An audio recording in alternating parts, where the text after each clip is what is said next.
UGC के नए नियमों पे रोक लग गई है। सुप्रीम कोर्ट ने उसको एबेंस में डाल दिया है, लेकिन जो सरकार के तरफ से और खास तौर पे मिनिस्ट्री की तरफ से जो प्रतिक्रियाएं आ रही हैं, जिस ढंग से चुप्पी है, और अब वो नई बात कर रहे हैं कि भाई सुप्रीम कोर्ट ने जो कहा है कमेटी बनाने के लिए उसमें हम ज़्यादा व्यस्त हैं और उधर ज़्यादा व्यस्तता दिखा रहे हैं।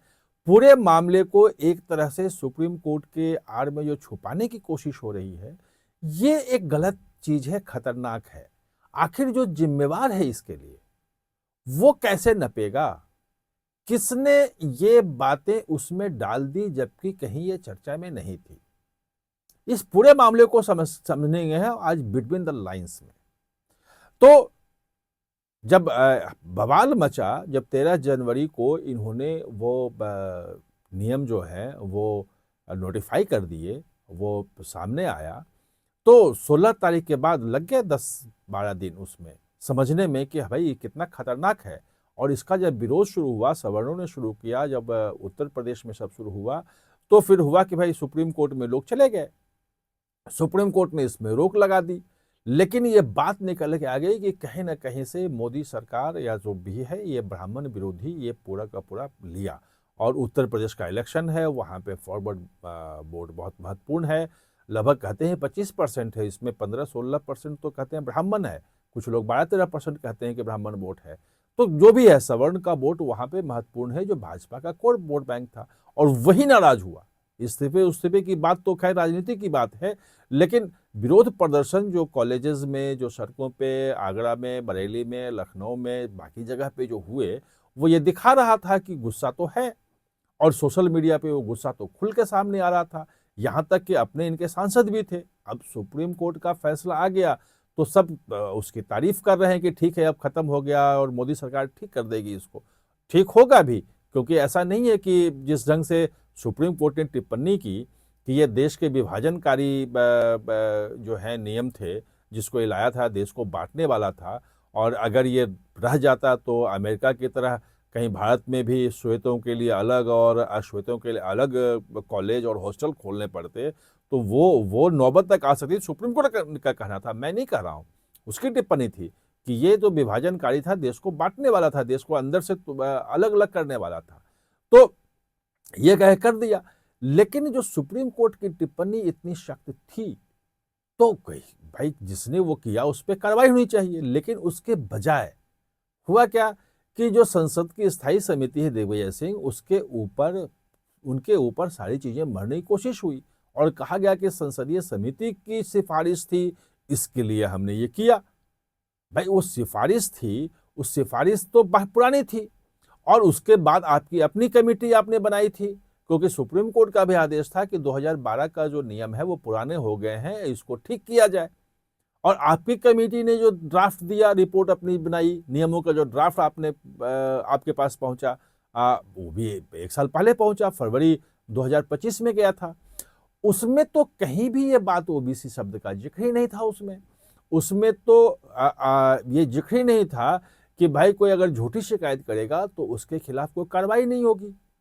ये चीजें किसने जोड़ दी? वो तो था कि भाई जो झूठी शिकायत करेगा तो कार्रवाई होगी, वो पोर्शन किसने निकाल दिया?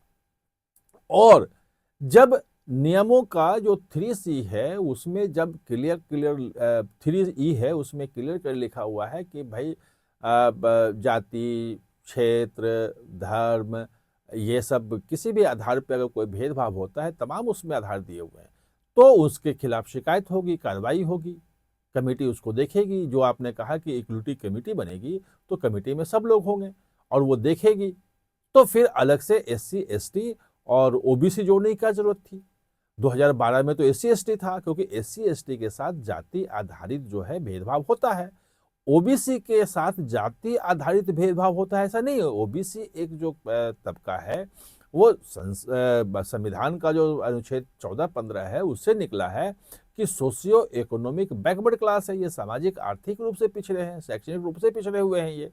लेकिन अछूत हैं ऐसा नहीं है, इन पे कोई अछूत हो कोई टिप्पणी करता है ऐसा तो है नहीं। तो उसको, इसका मतलब जिसने डाला हो वो उसके खिलाफ तो होनी चाहिए। क्या सोच के डाला उसने?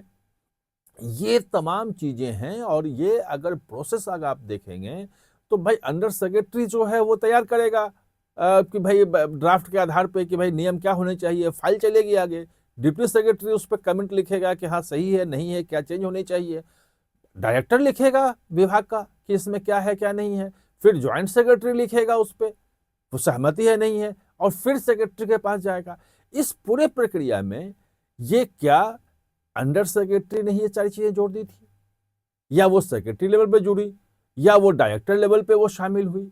जिसने भी ये शामिल की, जिस भी लेवल पे ये शामिल हुई, ये एक खतरनाक प्रवृत्ति है और वो सरकार को बड़ा नुकसान पहुंचा दिया। सरकार को तो जो नुकसान हुआ हुआ, वो भरपाई होगी। चुनाव की चीजें अलग होती हैं, चुनावी रणनीति अलग होती हैं, चुनावी मुद्दे शायद एक आध साल में बदल जाएं, लेकिन जो अगर समाज नहीं पकड़ता है और इसके जो दुष्परिणाम निकलते, वो क्या होता?